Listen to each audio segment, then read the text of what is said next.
Patrick Cohen. À la une ce matin, les Français et l'alcool. Une étude choc que vous dévoile Europe 1, réalisée auprès de 200 000 personnes, où l'on voit qu'un tiers des Français de moins de 35 ans a un problème avec l'alcool, consommation à risque ou dépendance. Détail dans un instant dans l'enquête du 8h avec Benjamin Lévesque. Le pétrolier Total contraint de quitter l'Iran et de renoncer à un projet de 2 milliards de dollars, conséquence directe du retrait américain de l'accord nucléaire iranien. Information des Échos avec Daniel Fortin. À Notre-Dame-des-Landes, reprise des opérations d'évacuation ce matin. Nous serons sur place. 30 ministres face aux Français ce soir pour expliquer leur politique déployée dans les territoires. Qu'en disent les territoires justement? Pourquoi ces reproches du retour d'un État centralisateur? À 8h15, notre invité Hervé Morin, le président de la Normandie et de l'Association des régions de France. Une partie du mouvement vegan ou antispéciste est-il en train de basculer dans la violence? À Lille, 7 boucheries ont été dégradées et vandalisées en quelques semaines. Et puis dernier titre, la déception marseillaise, défaite 3-0 face à l'Atlético en finale de l'Europa League. Griezmann au sommet, Payet blessé à quelques heures de la liste de Didier Deschamps pour le mondial russe. D'abord Notre-Dame-des-Landes et comme l'avaient annoncé les pouvoirs publics, la reprise des opérations d'évacuation ce matin à 6h. Pierre-Baptiste Vanzini, vous êtes sur place pour Europe 1. Oui, les colonnes de gendarmes sont en train de dégager les routes pour accéder à la zone qui doit être expulsée. Malgré les barricades et les camions en feu, les tranchées creusées ces dernières heures, les zadistes n'arrivent pas à contenir l'avancée des gendarmes. Les forces de l'ordre estiment que 80 à 100 personnes très déterminées leur font face. On peut les apercevoir d'ailleurs en lisière de la forêt avec d'immenses fronts et des cocktails Molotov prêts à servir. En face, près de 1900 gendarmes ont pour mission aujourd'hui d'évacuer et de détruire 4 à 6 lieux. Aucun d'entre eux n'a déposé de dossier de régularisation. En revanche, aucun de ceux qui ont signé avec l'État ou qui s'apprêtent à le faire ne seront inquiétés. L'opération doit durer 2 jours et une dizaine de lieux doivent être évacués. Pierre-Baptiste Vanzini à Notre-Dame-des-Landes pour Europe 1. Les Français face à l'alcool, c'est donc l'objet d'une étude de grande ampleur qui sera présentée aujourd'hui par la mission interministérielle de lutte contre les drogues et les conduites addictives. 200 000 Français consultés et des résultats inquiétants. Europe 1 vous les révèle en exclusivité ce matin, c'est l'enquête du 8h. Bonjour Benjamin Lévesque. Bonjour. En résumé, on peut dire qu'on consomme beaucoup trop d'alcool en France et que beaucoup de Français ont un problème avec l'alcool. Oui, là où les résultats sont édifiants, c'est surtout chez les moins de 35 ans. Dans cette catégorie d'âge, un tiers des hommes a une consommation dite à risque, c'est-à-dire dangereuse pour la santé, ou sont carrément dépendants. Chez les femmes du même âge, cette proportion est de 15%. À titre de comparaison, une pathologie comme le diabète, souvent présentée comme la maladie du siècle, ne touche que 5% de la population. Là, on est à des niveaux bien supérieurs, même après 35 ans. À quoi correspond une consommation à risque? Eh bien, les autorités sanitaires considèrent, elles, que le risque commence au-delà de 10 verres par semaine, moins de 2 verres par jour donc. Et si vous voulez vérifier, il suffit de faire un test rapide, validé par l'OMS, que vous pouvez trouver sur le site europe1.fr et vous saurez. Quels sont les autres enseignements de cette enquête? D'abord, contrairement à ce que l'on croit, ce n'est pas parce qu'on est au chômage qu'on se met à boire, mais c'est bien parce qu'on a des problèmes avec l'alcool qu'on perd son job. L'étude révèle que si vous êtes dépendant, vous avez 3 fois plus de risques de perdre votre emploi. Écoutez Marc, intermittent dans l'audiovisuel, le vin l'a parfois obligé à interrompre ses missions. Je buvais 2 bouteilles de rouge chaque soir. Au départ, je travaillais 8 heures par jour. Après, je travaillais 7 heures, 5 heures, 4 heures. J'étais de plus en plus fatigué et le matin, on n'y arrive plus. J'ai été obligé de rompre le contrat sans donner d'explication à mon employeur. Et Benjamin, toutes les catégories sociales sont touchées? En fait, les courbes s'inversent non pas selon votre niveau de salaire, mais selon votre sexe. Chez les hommes, 30% des ouvriers ont une consommation à risque, moins de 20% des cadres. En revanche, chez les femmes, c'est l'inverse, 12% de CSP+, contre 8% d'ouvrières. Et si les femmes cadres sont particulièrement vulnérables, comme Sophia, c'est parce qu'il est difficile de concilier responsabilité au travail et famille. Vous êtes seul dans votre cuisine et que vous vous dites la journée elle a été dure, alors quelque part c'est une récompense, c'est une façon de décompresser. Vous vous dites ce soir j'ai mon petit verre quoi. La pression, une maison à gérer avec les courses à faire, qu'est-ce qu'on va manger ce week-end, enfin il faut tout gérer en fait. Enfin, donnée intéressante, le risque augmente si vous êtes en contact avec du public, commerce, service à la personne, éducation. C'est un facteur de stress. Écoutez Florence, infirmière à la retraite, l'alcool lui a souvent permis de tenir. Il m'est arrivé d'avoir des gardes particulièrement lourdes avec des patients qui décèdent, avec des familles qui tout d'un coup tombent de l'armoire. Et il m'est arrivé en effet de rentrer le dimanche soir en me disant heureusement qu'il y a la bouteille de whisky à la maison. J'arrivais pas à penser à autre chose. J'arriverais pas à me concentrer sur un livre ou à regarder un film à la télé. Le whisky, le premier, le deuxième, le troisième, on commence à souffler.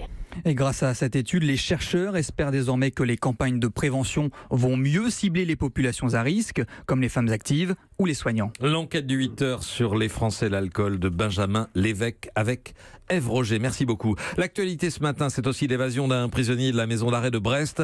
Un homme de 21 ans détenu de droit commun mais fiché S à cause d'une tendance à la radicalisation. Il a réussi à s'échapper au moment de son arrivée à l'hôpital. Sa détention provisoire devait s'achever en juillet. L'enquête pour abus de faiblesse visant le ministre Gérald Darmanin classé sans suite.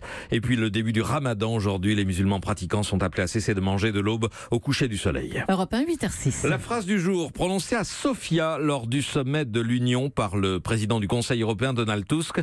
À voir les dernières décisions du président Trump, on peut penser qu'avec des amis pareils, l'Europe n'a pas besoin d'ennemis. Fin de citation. Les Européens réunis aujourd'hui encore tentent d'échafauder un plan de sauvetage de l'accord dénoncé par les États-Unis et de protéger les intérêts iraniens de leurs entreprises. Mais certaines déjà jettent l'éponge, comme Total, premier grand groupe français à se plier aux injonctions américaines. Daniel Fortin, le pétrolier, annonce son intention de mettre fin à son gigantesque projet d'exploitation gazière en Iran. Oui, un projet connu sous le nom de South Pars. Il est tout simplement le plus grand gisement de gaz naturel au monde.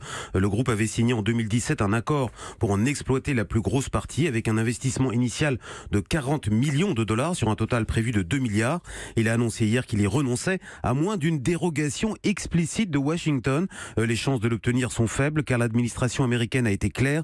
Depuis que Donald Trump a dénoncé l'accord sur le nucléaire iranien signé en 2015, il donne jusqu'au 4 novembre prochain aux entreprises travaillant en Iran pour se retirer. Sinon, elles subiront de très lourdes sanctions financières et commerciales. Est-ce que d'autres entreprises françaises vont suivre le même chemin ? Alors oui, c'est une certitude car la justice américaine est implacable pour ceux qui commercent avec un État considéré par elle comme terroriste. On se souvient de l'amende de plus de 8 milliards de dollars que BNP Paribas avait dû payer en 2014 pour l'avoir fait. Aujourd'hui, personne ne veut prendre le moindre risque à tel point que les banques françaises font depuis plusieurs jours pression sur les PME qui travaillent avec l'Iran pour qu'ils se retirent et même quand elles ne les financent pas, sinon elles se verront couper tous leurs comptes. Daniel Fortin des Échos, merci.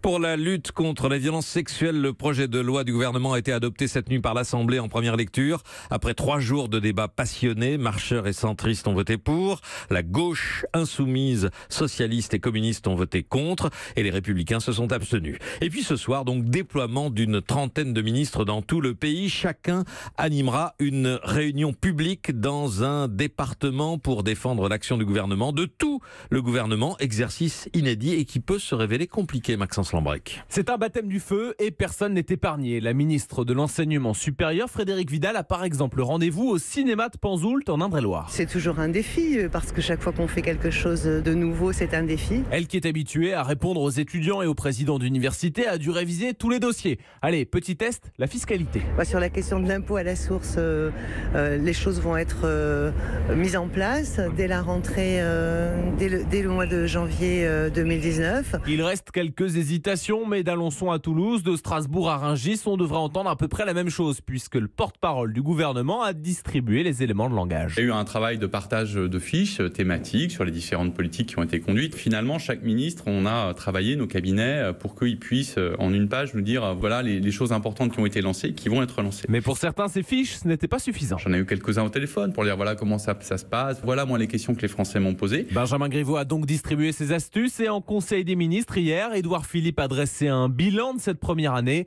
De quoi rédiger quelques antisèches pour rassurer les plus inquiets. Maxence Lambrec du service politique d'Europe 1. Il est 8h09. Les bouchers charcutiers ne veulent pas se laisser mener à l'abattoir. Vives inquiétudes de la profession après une série de dégradations. 7 boucheries de la métropole lilloise aspergées de faux sang au cours du mois d'avril. Et dans le Vieux-Lille, une célèbre enseigne vient d'être vandalisée une deuxième fois, Lionel Gougelot. 48 heures après la destruction de la vitrine de sa boucherie, Valérie Carrel est encore sous le choc, convaincue d'être désormais une cible pour les militants véganes. Elle avoue venir maintenant travailler avec la boule au ventre. C'est des dégradations par la peinture. Après, c'est des dégradations sur les vitrines, sur le matériel. Et prochainement, c'est quoi? On va s'attaquer au personnel, on va s'attaquer à l'humain. Donc ouais, ça fait quand même pas. Une agression le plus souvent condamnée sur les réseaux sociaux, dans la mouvance végane ou chez les défenseurs de la cause animale. Camille Bontin, association Sentience, ne se reconnaît pas dans ce type d'action. C'est pas un mode d'action qu'on utilise. Ce que je vois aujourd'hui, voilà, c'est que le message pour les animaux, il est perdu. On est plutôt dans de la violence, un acte extrême, et en fait, on parle pas des animaux, quoi. Mais ces actions commando radicales inquiètent la profession des bouchers. Laurent Rigaud, le président de leur syndicat, prévient, ils ne se laisseront pas faire. On va pas laisser, nous, sur notre territoire, comme ça, une violence arriver vers nos artisans qui n'ont rien à voir avec ça. À un moment, les bouchers risquent de répondre. Si un soir, on tombe sur quelqu'un devant notre vitrine en train de faire quelque chose, il est sûr qu'il peut avoir un dérapage. Ça, c'est un risque. Alors, pour éviter que cela ne dégénère, les bouchers lillois espèrent que les auteurs de ces dégradations seront rapidement identifiés et interpellés par la police. Lille, Lionel Gougelot, Europe 1. Alors après cela, on pourrait dire que les footballeurs marseillais hier soir ont été hachés menus. Ça avait plutôt bien commencé, cette finale de l'Europa League. Mais tout s'est déglingué dès la 21e minute sur une énorme erreur du gardien Mandanda qui a relancé dans l'axe et du défenseur Anguissa qui a raté son contrôle. But de Griezmann, le premier d'un doublé, score final 3-0 pour les Madrilènes. La marche était trop haute, résume Adil Rami. Et la saison trop longue pour Dimitri Payet, le capitaine marseillais dont la cuisse n'a pas tenu Yann Terrou. C'est l'une des images de la soirée. Dimitri Payet en larmes, contraint de se rendre à l'évidence. Impossible pour lui de rester sur le terrain après à peine plus de 20 minutes de jeu. La blessure de l'attaquant s'est réveillée, finale terminée pour lui. Il laisse ses coéquipiers embourbés dans la domination madrilène. Une question se pose, cette blessure peut-elle à elle seule hypothéquer les chances de voir Payet en bleu pour la Coupe du Monde?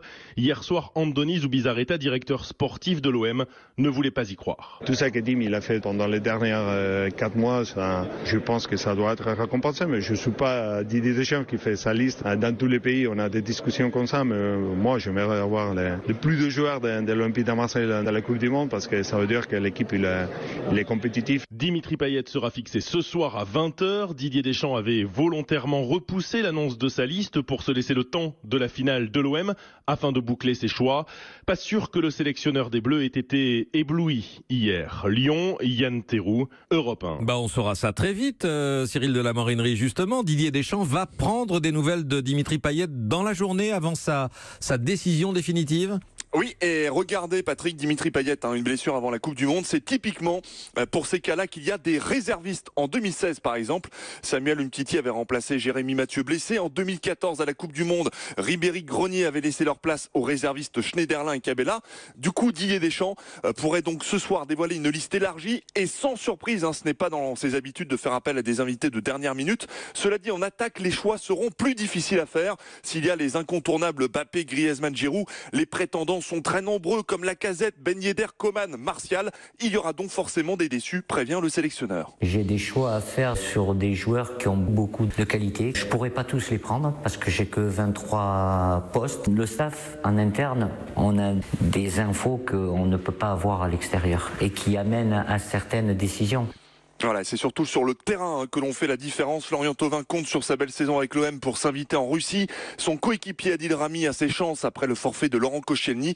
Quant à Mathieu Debuchy, absent depuis près de 3 ans en équipe de France, le défenseur de 32 ans espère que ses belles performances avec Saint-Etienne lui permettront de disputer la dernière grande compétition de sa carrière. Merci Cyril de la Morinerie du service des sports d'Europe 1. Et donc la décision, la liste des 23 de Deschamps au JT de 20h de TF1 ce soir. Dans un instant, les territoires face au gouvernement. Hervé Morin, le président de la Normandie et de l'Association des régions de France, notre invité.